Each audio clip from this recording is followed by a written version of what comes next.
전북에, 전주에 함께 모이신 거 맞죠?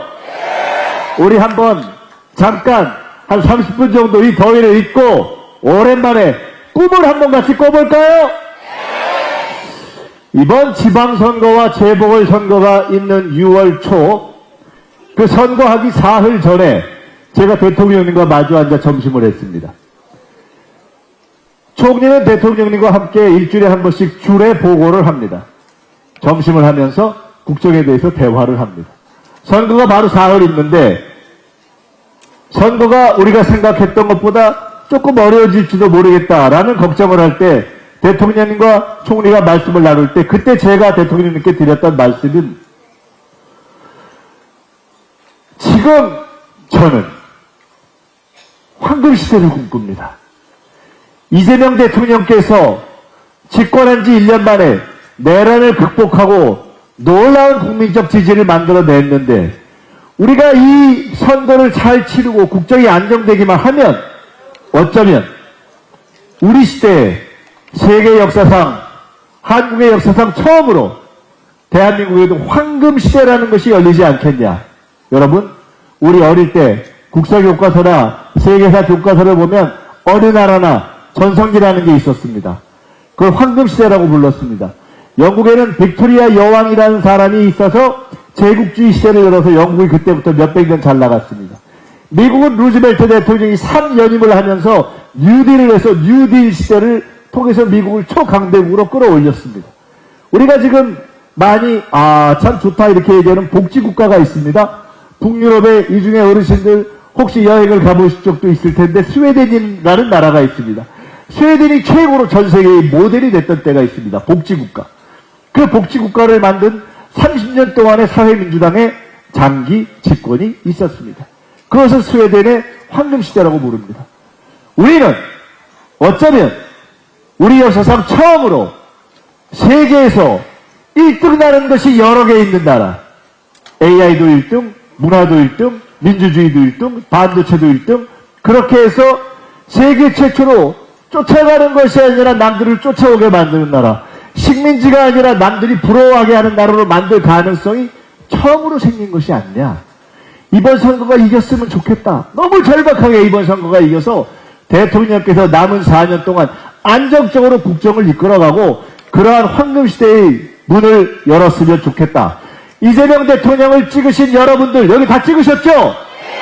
근데 찍으시고 1년 동안 잘했다고 생각하시죠? 1년 동안 잘했을 뿐만 아니라 남은 4년도 정말 잘 이끌어갔으면 좋겠죠?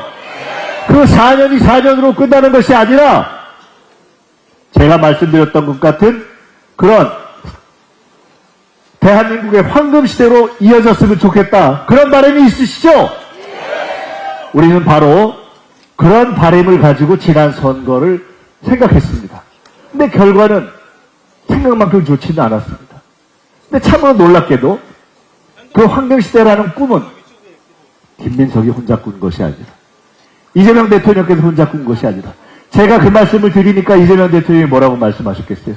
바로 그런 이야기가 지금 우리가 절박하게 이렇게 대한민국의 최초의 황금시대를 바라보고 있다는 것을 국민들께 당원들께 이야기하면 너무나 좋겠다고 말씀을 하셨어요. 그런데 바로 며칠 전에 여러분 지금 세계에는 AI 시대로 가고 있잖아요. 일단 AI가 최고로 먹어주는 거 아닙니까? AI를 만들어낸다? AI 데이터 센터를 한다? 그러면 일단 주가도 올라가고 그 회사도 최고로 보고 이렇게 되는 거 아닙니까? 근데 전 세계에 AI의 판도를 좌지우지하고 있는 대재벌 젠슨 황이라는 엔비디아의 대표라는 분이 이렇게 얘기했습니다. 영어로 얘기했는데 한국말로 번역해서 말씀드릴게요. 지금이야말로 한국이 이재명 대통령의 리더십 하에서 최초로 대한민국이 황금시대를 만들 때가 들어가고 있는 것 같다. 제가 그냥 꿈을 꾼 것이 아니라 세계 최고의 세계의 판도를 좌지우지하고 있는 사람이 이제 대한민국의 황금시대가 열리고 있는 것 같다 이렇게 얘기하고 합니다. 여러분 우리 어릴 때 이런 말씀 들어보셨을 겁니다. 타고르라는 인도의 시성이 이런 얘기를 했습니다. 100년 후에 대한민국 한반도에 촛불이 켜지면 어쩌면 그 나라가 전 세계를 인도할지도 모른다. 100년 전의 이야기입니다. 100년 후에 인도의 시성 타고르가 이야기했던 바로 이것, 한반도의 광화문에서 촛불이 켜지고 민주주의가 켜지고 전 세계가 K민주주의를 꿈꾸게 되고 노벨상을 대한민국 국민이 받아야 한다는 이야기가 전 세계에 나오고 있습니다. 우리의 꿈, 인도의 시성 타고르가 이야기했던 그런 한반도가 세계를 인도하게 될지도 모른다는 그러한 예언과 대한민국 역사상 최초로 한반도의 황금시대가 열릴지도 모른다는 그 꿈, 바로 그 꿈을 어떻게 하면 바로 이곳 전북부터 실현할 것인가, 이것이 어디 갔죠? 황금시대가 이게 어디로 갔죠? 아닌데요. 제가 안 눌렀는데. 예.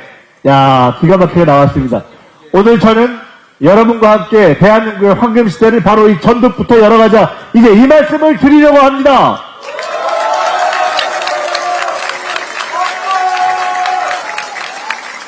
이제 그 다음 페이지로 왜 안 넘어가죠? 네. 우선 오늘은 좀 차분하게 말씀을 드리려고 합니다. 저는 이재명 대통령을 4년간 바로 옆에서 함께 일했습니다. 이재명 대통령이 저랑 몇 살 위일 것 같습니까? 동갑입니다. 대학도 같은 학번입니다. 근데 이재명 대통령은 우리 동년배들 중에 어렵게 살았다고 해도 그렇게 어렵게 살기 어렵게 정말 찢어지게 어렵게 살았죠. 저도 아주 잘 살지 못했지만 그냥 서울의 서민 집안에서 자랐습니다. 길은 다른데 둘이 정치에서 만나서 지난 몇 년간 합을 맞췄습니다.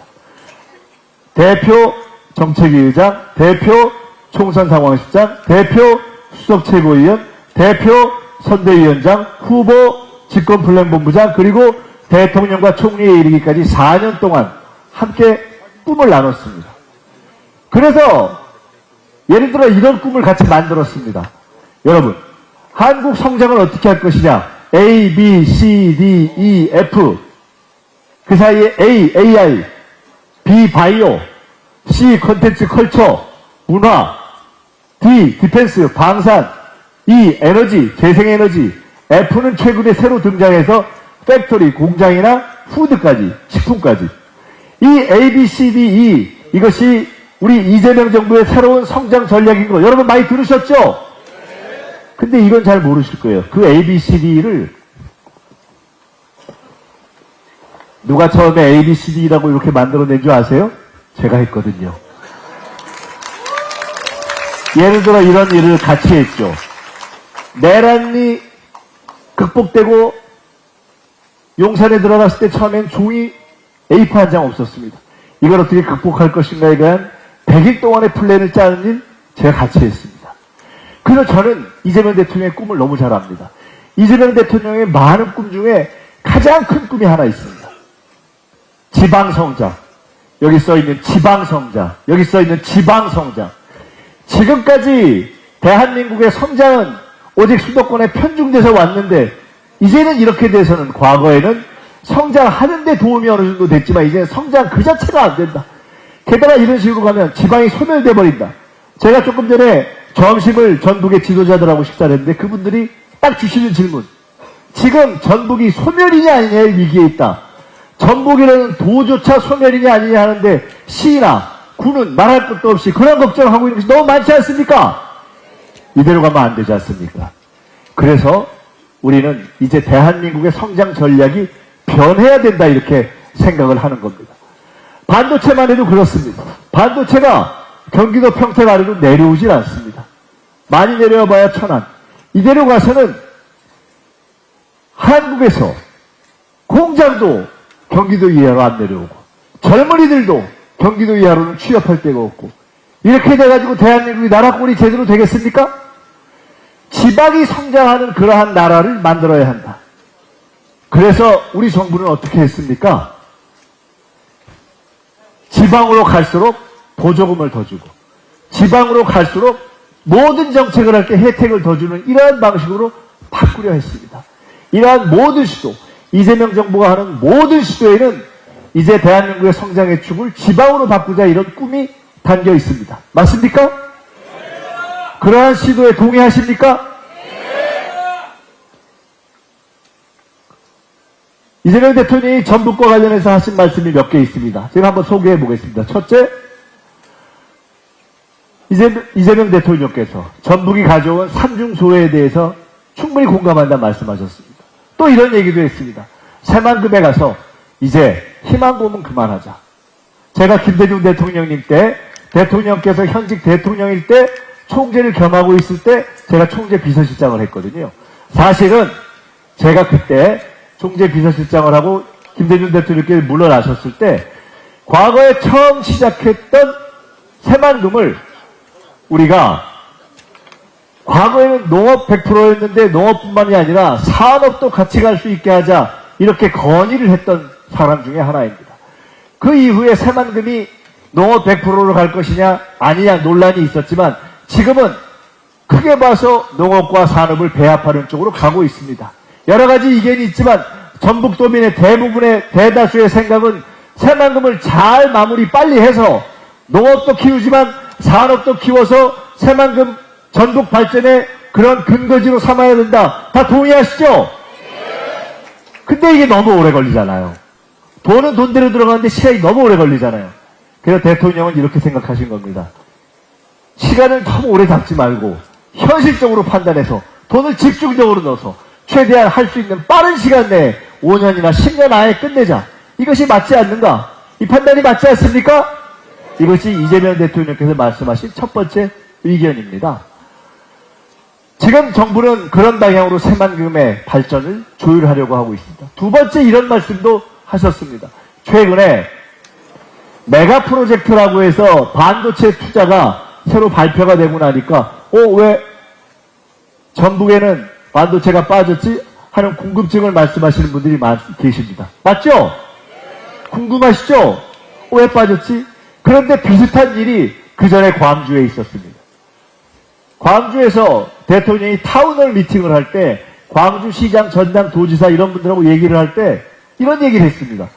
아니 무슨 예산을 더 주십시오 이렇게 얘기를 하는데 그때 대통령이 말씀하시기를 그것도 좋은데요.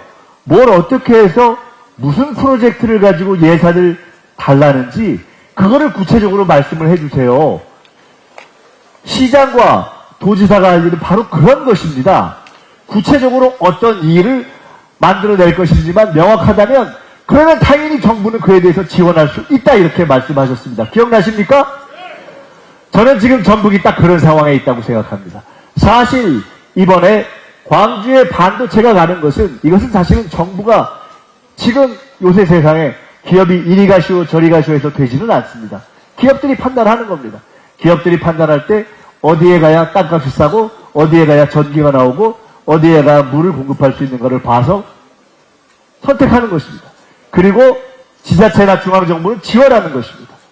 결국 지금 이번에 발표할 것은 1차, 2차, 3차 중에 1차분을 발표했기 때문에 대통령께서는 과거의 광주에 대해서 이야기했던 것처럼 앞으로 전북에도 지금 무엇이 안 왔다는 것을 주목하고 이야기하는 것보다 더 중요한 것은 전북에서 그 다음 2차 발표하고 3차 발표할 때 어떻게 이번에 빠진 것이 오게 하는 그 작전을 짜는 것이 바로 전북의 시장과 도지사와 국회의원이 할 일이다. 바로 그걸 해주십시오. 바로 이런 뜻이었던 것입니다. 이렇게 하는 것이 맞지 않겠습니까?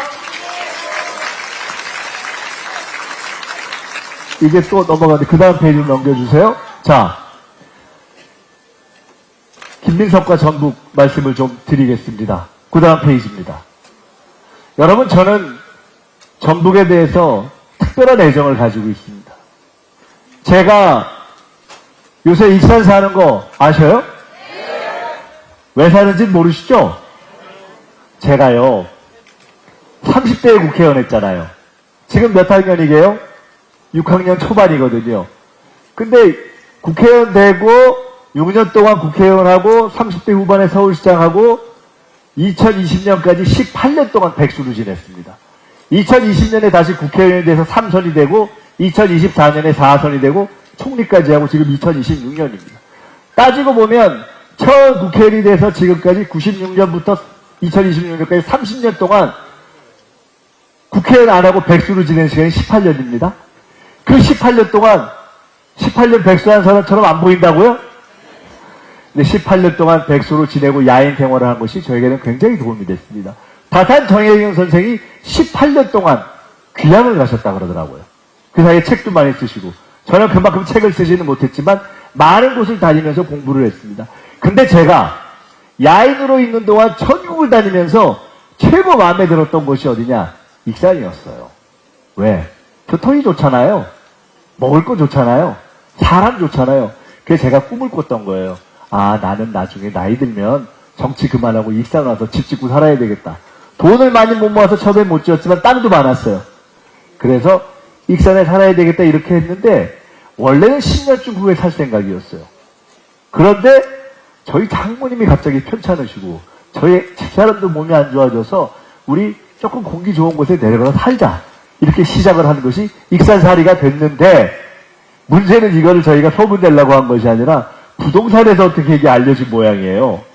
그래서 익산에 산다 하는 것이 올 초에 알려지고 익산에 사는 익산 거주자 전북 사람이 돼버린 겁니다. 잘 됐죠? 근데 저는 사실은 익산에 가면 익산 박물관이 있어요. 거기는 익산 스토리만 있는 것이 아니라 과거 백제부터 시작해서 가야부터 시작해서 우리 전북의 역사가 많이 있습니다. 우리 국립중앙박물관의 관장이신 유홍준 관장님, 나의 문화유산 답사기 쓰신 유홍준 관장님 아세요?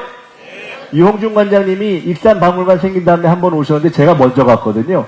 근데 우리 문화해설사가 설명하시는데 제가 쭉 얘기를 했더니 저보다 익산에 대해서 많이 아는 사람을 못 봤다는 거예요. 제가 이래봬도 1000년 전에 백강전투가 한번 진 것이 그때부터 삼국의 패권이 넘어가서 그동안 1000년 동안 이것이 지역의 소외와 차별의 원인이 되었는데 이제 중국의 서해안 시대가 열리면서 이제 전국에 새로운 번영의 시대가 올 것이다. 반드시 이 지역이 다시 부활할 것이다 라는 믿음을 갖고 이래봬도 익산의 거처를 구한 사람입니다. 제 선택이 맞겠습니까? 저는 새만금에 대해서도 아까 말씀드렸지만 30대부터 새만금이 정말 중요하다는 생각을 했어요. 근데 제가 다른 분들과 좀 달리 생각한 게 하나 있습니다. 저는 새만금이 전북의 새만금만 되면 너무 오래 갈 것 같더라고요. 그래서 사실 저는 어떻게 주장했느냐, 제가 꾀를 하나 냈었어요. 자, 새만금이 예를 들어 100짜리다 이러면 한 10 정도는 우리 전북 말고 경기도에도 나눠주고 서울도 나눠주고 강원도도 나눠줘서 10을 한 10개씩 지분을 줘가지고 살살 그분들 기분을 좋게 해가지고 몽땅 예산을 넣어서 우리 이거 100짜리가 10,000 되고 100만 되고 1000만 되고 1억 되면 100분의 1씩 나눠주면 10개 나눠주는 거잖아요. 근데 그렇게 하면 그분들도 기분은 좋잖아요. 그렇게 하는 게 새만금에 집중적으로 예산을 투자하는데 최상의 방법이다 라고 제가 사실은 20년 전부터 주장했어요. 꼭 틀린 말은 아니지 않습니까? 지금 생각하면 조금 약 올리는 것 같지만 어떻게 보면 빨리 될 수 있었던 거 아닐까요? 사실 저는 그것이 좋은 방법이라고 생각했었습니다. 어쨌거나 그만큼 생각을 많이 하고 애정을 가지고 있었는데 이게 참 인생은 알 수 없는 거예요. 제가 총리가 됐거든요. 총리가 돼가지고 딱 보니까 새만금위원회가 총리실에 있는 거예요. 그래서 제가 애정하던 새만금을 방향을 잡는 새만금의 공동위원장이 됐다는 거 아닙니까? 운명 아닙니까? 그래서 제가 대통령님께 때마다 건의했죠. 이거 빨리 해야 됩니다. 희망 고문하지 말고 빨리 마무리해서 할 수 있는 최대한 해야 됩니다. 건의 잘했죠? 그리고 시작된 것이 새만금의 현대차 전북 투자입니다. 여러분, 이번에 메가 프로젝트 하고 나서 제일 이상해진 게 뭔지 아세요? 이 10조 알기를 우습게 보는 거. 이게 몇백 조 해버린다니까. 근데 여러분 잘 생각하세요. 800조, 900조, 1000조 어마어마하죠? 근데 그 800조, 900조, 1000조가 오늘 다 들어가는 건 아니잖아요. 중요한 거는 언제 들어가느냐, 얼마나 빨리 끝나느냐, 얼마나 많은 일자리를 내느냐. 저는 분명히 말씀드립니다. 제가 새만금 전북의 현대차 투자를 직접 현대차와 정부의 모든 부처와 함께 조율하는 TF를 직접 주도한 사람입니다. 분명히 말씀드립니다. 새만금 전북의 현대차 투자 구조는 지금 대한민국에서 논의되고 있는 3대 메가 프로젝트를 포함한 모든 사업 중에 가장 빠른 시기에 가장 대규모로 가장 집중적으로 투자되고 가장 많은 일자리를 초반에 만들어내면서 2차, 3차, 4차 현대차뿐만 아니라 다른 대기업과 글로벌 기업들의 투자를 만들어낼 위대한 마중물이 될 것이기 때문에 저는 이 새만금 전북의 현대차 투자를 우리 모두의 힘으로 반드시 성공시켜야 한다 이렇게 말씀드립니다. 제가 그래서 어떻게 했느냐, 이게요 원래 되면 늦어요. 현대차가 제일 바란 게 하나 있었어요. 뭐냐면요, 새만금 안에 있는 땅 중에 딱 그분들이 원하는 지역 하나에 뭘 지어야 되는데 이게 농지를 하게 돼 있는 거예요. 근데 농림부가 내놓지가 않아요. 원래대로 되면 이게 안 풀렸습니다. 그래서 제가 모든 부처를 다 모았습니다. 이 부분은 총리가 책임지고 정리하겠다. 그래서 현대차가 투자 발표하고 2달 만에 현대가 원했던 익산에서 땅 내리면 새만금 현장까지 가는 자기부상 열차를 원했는데 그 자기부상 열차는 아직 나오지 않았기 때문에 우선 철도를 빨리 연결한다. 그리고 나면 자기부상 열차도 해준다. 그 다음에 새만금에 현대차가 원하는 바로 그 부지에 농지를 바꿔서 다른 현대가 원하는 시설을 넣는 것을 해준다. 그리고 현대가 원하는 학교와 병원과 문화시설을 정부가 최대한 인프라를 들여서 해준다. 딱 2달 만에 현대가 원하는 모든 문제를 해결하고 우리가 회의를 할 때 현대차가 이렇게 얘기했습니다. 이렇게 빨리 정부의 전부처가 움직여서 기업의 문제를 해결한 적은 없다. 이렇게 전북의 현대차 문제를 해결하는데 김민석이가 총리로서 새만금의 위원장으로서 여러분의 문제를 함께 해결했다 보고드립니다. 여러분, 전북 출신의 제일 잘 나가고 돈 많이 번 기업인 중에 하림이 있죠? 김원국 회장님 계시죠? 그 양반 익산 분이에요. 그 양반 서울에서 기업하는데 본사는 익산에 뒀어요. 집도 거기에 있어요. 제가 한번 여쭤봤어요. 이분이 새만금 공동위원장입니다. 민간위원장이에요. 근데 궁금하더라고. 누구보다 전북에 대한 애정이 있는데 도대체 전북 발전을 어떻게 해야 된다고 생각하시는가 궁금했어요. 그래서 제가 제 돈으로 밥을 샀어요. 돈은 그분이 많은데. 그래서 제가 여쭤봤습니다. 한번 진짜 어떻게 이 현대차 문제를 풀어가야 될지 아이디어를 주십시오. 그러니까 이렇게 매우 중요한 얘기를 하셨어요.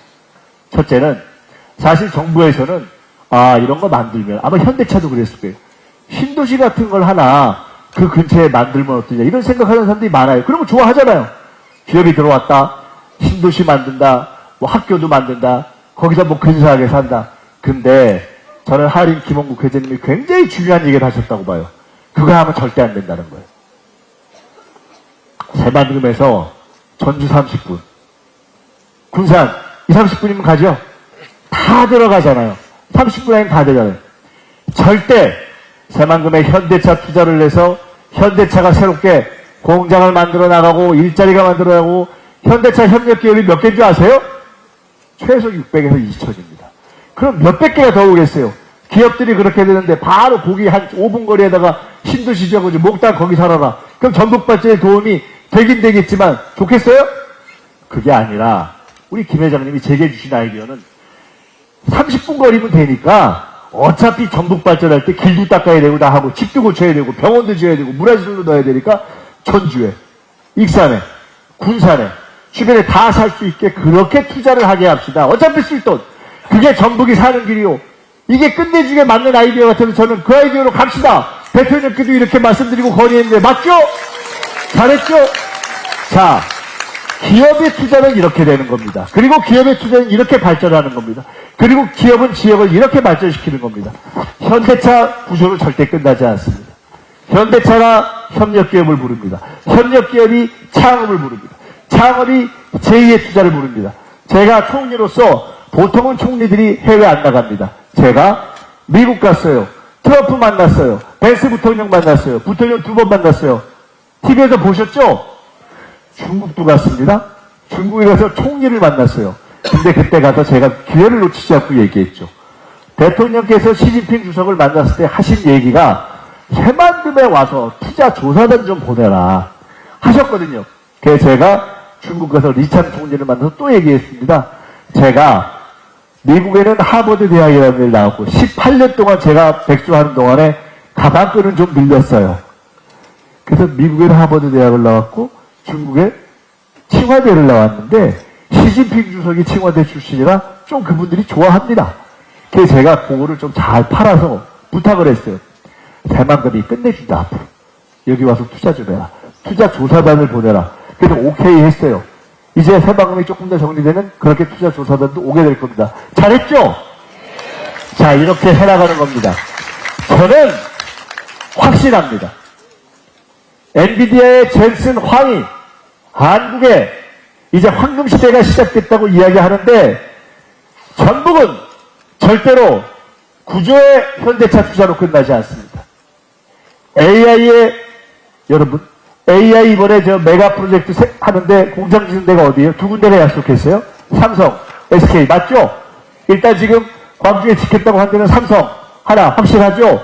SK, 장소 정했어요? 안 정했어요. SK 최태원 회장이 몇 달 전에 일본 가서 일했습니다. 어지간하면 조건 괜찮으면 꼭 한국 아니고 딴 나라 가서 반도체 공장 짓는 것도 괜찮겠다. 다음날 제가 총리일 때 바로 SNS에 썼습니다. 가지간하면 조건 똑같으면 한국에 짓는 것부터 생각하시는 것이 좋겠습니다. 그리고 언론에서 이렇게 썼습니다. SK 최태원 회장에 대해서 총리가 공개적으로 압박했다. 그런 압박은 전 나쁘지 않다고 생각해요. 제가 뭐 팔을 비틀 건 아니잖아요. 똑같이 돈 버는 거라면 기왕이면 한국에서 해라. 제 말이 틀렸습니까? 저는 그래서 생각합니다. 어차피 같은 값이면 앞으로 전북에는 AI의 기회, 바이오의 기회 다 열려있는 겁니다. 이번에 나온 메가 프로젝트도 2차, 3차 분이 있고 1차에 결정한 삼성, SK 중에서도 SK가 결정을 안 했고 중국도 아직 투자할 곳이 많고 젠슨 황 같은 그런 분들도 이제 새만금 되는 걸 보면서 여러 가지를 고민할 것이기 때문에 저는 바로 이러한 전북의 기회는 열려있고 바로 이러한 점에서 전북의 국회의원과 도지사와 정치인들과 도민들이 해야 될 일은 뭐? 특히 정치인들이 해야 될 일은 뭐? 바로 이러한 가능성을 현실로 만들어낼 아이디어를 만들고 정치력을 가지고 추진해내고 이것이 맞는 건 아니겠습니까?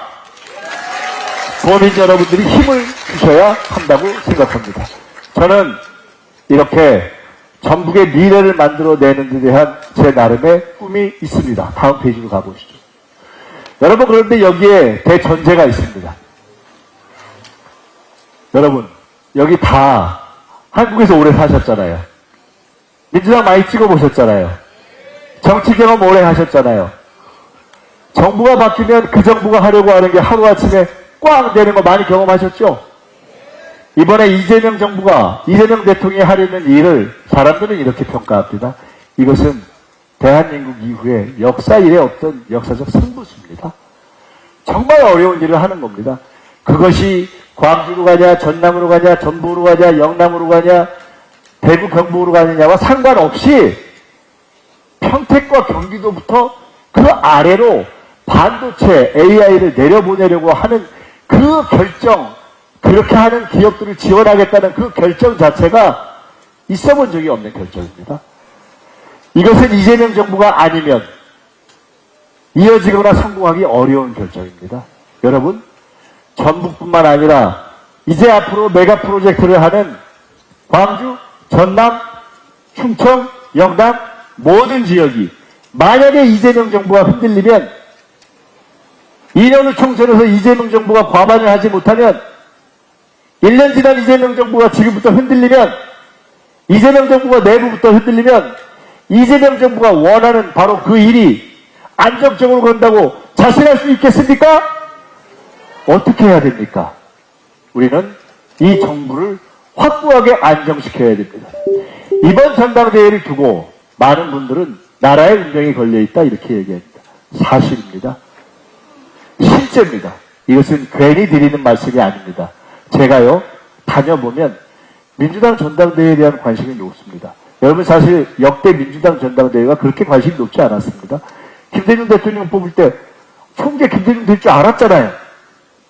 노무현 대통령은 총재는 안 하셨지만 그 다음에 문재인 대통령 대표될 때 어대문 어차피 문재인 대통령 되실 줄 알았잖아요. 이재명 대통령 대표되실 때 어차피 되는 줄 아셨잖아요.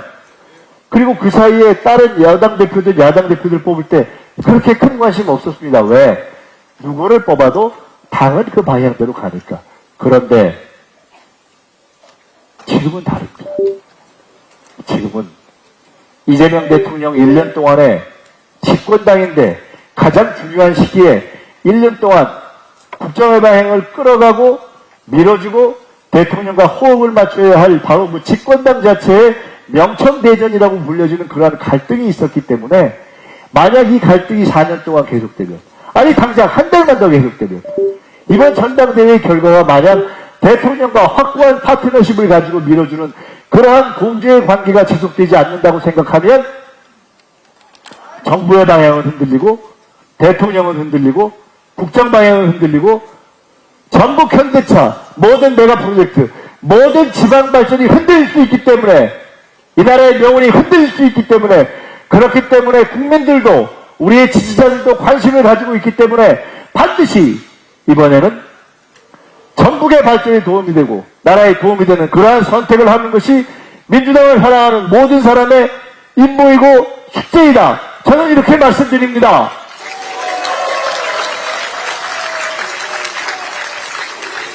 자, 이제 제가 말씀을 마무리하겠습니다. 여러분, 당대표를 뽑습니다. 민주당 당대표를 뽑는데 민주당 당대표는 민주당의 권리당원들이 뽑습니다. 민주당의 권리당원들이 제일 많은 곳이 바로 이거 전북입니다. 결국 결정은 전북, 광주, 전남에서 합니다. 우리는 대통령의 국정을 확실하게 지원할 당대표, 다음 총선에 승리할 수 있는 당대표, 든든한 당대표를 뽑아야 합니다. 당대표가 든든하지 않으면, 그래서 민주당이 다시 이기지 못하면 총선에서 이기지 못하고 정권 재창출하지 못하고 우리가 꿈꾸는 모든 지방 발전의 꿈이 이루어지지 못합니다. 바로 그 선택을 여러분이 해주셔야 합니다. 저는 여러분께 분명히 약속드립니다. 김민석은 이미 익산에 거처를 두고 있고 이미 오래전부터 새만금의 꿈을 꿔왔고 이미 오래전부터 전북 발전의 꿈을 꿔왔고 이미 새만금 전북 현대차 투자에 실질적으로 그 어려운 문제를 풀어왔고 김민석은 이미 중국의 투자단을 새만금에 파견의 것을 요청했고 김민석은 이미 우리 대통령께 전북의 발전을 확실하게 해냅시다 라고 말씀드린 사람이고 김민석은 이미 이 나라의 가장 큰 대기업의 오너들에게 할 수 있다면 한국에 투자하시오 라고 이야기했던 사람이고 김민석은 이미 전북의 발전을 확실하게 나의 일로 해야 되겠다고 생각하는 전북 정치인이기 때문에 저는 전북 대표를 반드시 만들어 주셔야 한다 이렇게 말씀드립니다. 전북의 발전을 원하십니까? 제일 확실한 방법 하나 알려드리겠습니다. 우리 한명도 원내대표 만드니까 기분 삼삼하시죠? 장관이 국토부 장관 전북에서 나오니까 괜찮죠? 통일부 장관 나오니까 2명 나와서 더 좋죠? 정성호 장관 전북 출신이니까 거기 합치면 3명이니까 그것도 괜찮죠? 국방부 장관까지 합치면 장관이 4명입니다. 기분 더 좋죠? 하지만 여러분 전북 당대표를 만들어내면 가장 확실한 힘을 가진 전북 당대표가 기업도 불러오고 대통령께도 말씀드리고 당도 움직여서 전북의 발전을 전북 도지사보다 전북의 국회의원들보다 확실하게 책임지는 전북의 대변자가 되겠다 이렇게 약속드리는데 김민석을 뽑아야 하지 않겠습니까?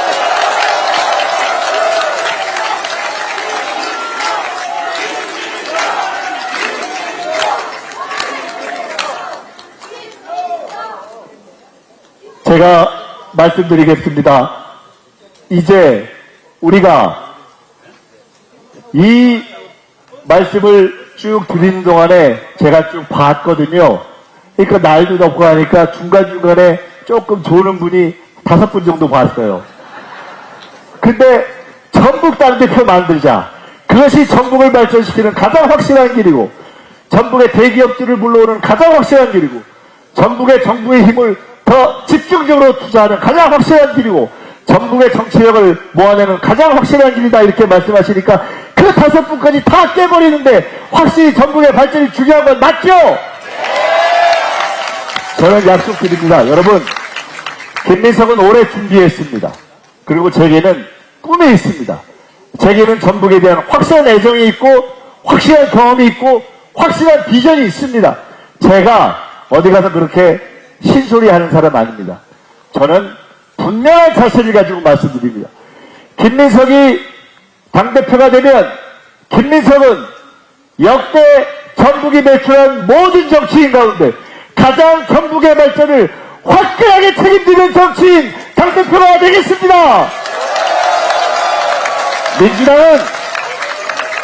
민주당은 민주주의의 터전입니다. 광주전당은 민주주의의 성지라고 합니다. 하지만 전북은 민주당의 뿌리고 민주주의의 뿌리 아닙니까? 조합은 민주주의의 정신 아닙니까? 제가 얼마 전에 김민기 문화제를 갔거든요. 이 바쁜데 전당대회 때 익산에서 했어요. 김민기 익산 출신이거든요. 그분이 만든 노래가 뭐냐? 아침이슬, 향록수. 그때 이렇게 들었어요. 아침이슬, 촛불 애국가. 맞더라고요. 우린 그런 자부심이 있잖아요. 그래서 제가 얼마 전에 전 시간 나면 박물관 가거든요. 익산 박물관장한테 얘기했어요. 요즘 세상이 바뀌었다. 옛날처럼 생각하면 안 된다. 이 박물관에 현대차 회장도 부르고 외국 기업도 불러서 한번 근사하게 전북의 역사와 문화가 이렇다는 걸 보여줘야 된다. 그냥 구조 투자하고 말게 땡치게 할 것이 아니라 애정을 막 불어 넣어줘야 된다. 전북에 대한 애정, 전북에 대한 문화에 대한 자부심, 이런 걸 불어 넣어가지고 우리가 한번 화끈하게 기왕 구조한 거, 구조가 20조 되고 20조가 30조 되게 그렇게 꼬시는 일을 우리 다 같이 해야 되지 않겠습니까? 제가요, 그런 거 할 자신이 있다니까요. 그리고 그게 제 일로 생각한다니까요. 제 남은 정치 인생, 이제 여러분이 기왕 민주당 당대표로 김민석을 만들어 주시면 전북의 가장 확실한 대변자, 강력한 대변자, 책임 있는 대변자가 돼서 전북 대표로서의 정체성을 가지고 전북 발전을 여러분과 함께 한번 내가 전북을 만들어내는 일을 여러분과 함께 하겠습니다.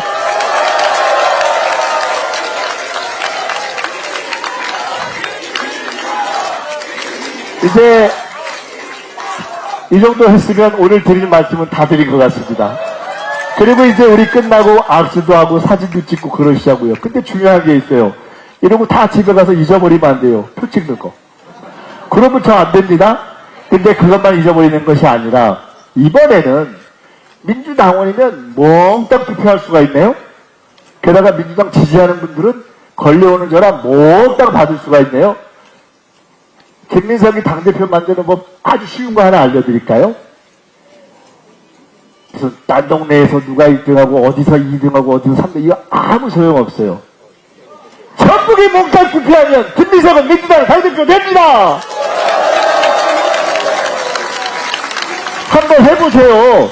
아니, 한 명도 원내대표 만들고도 어깨에 힘주는데, 여러분 전북 당대표 김민석 만들면 한번 화끈하게 하는지 한번 믿어보시고, 못하면 그때 가서 저한테 혼내셔도 제가 팔게 받겠습니다. 그러나 저는 한다면 하는 사람이고 일을 제대로 하는 사람이라고, 이 나라에서 일 제일 잘하고 일 제일 많이 시키는 이재명 대통령한테 인정받은 사람입니다. 김민석은 확실하게 하겠습니다. 감사합니다.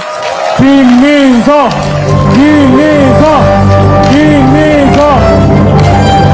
네, 우리 김민석 당대표 후보님께서 전북의 황금 시대를 열어갈 이야기, 전북 발전을 위한 특별한 애정을 보여주셨는데요. 우리 대한민국과 전북을 향한 승부수를 이재명 대통령과 함께 띄울 김민석 당대표 후보님에게 큰 박수로 응원을 부탁드리겠습니다.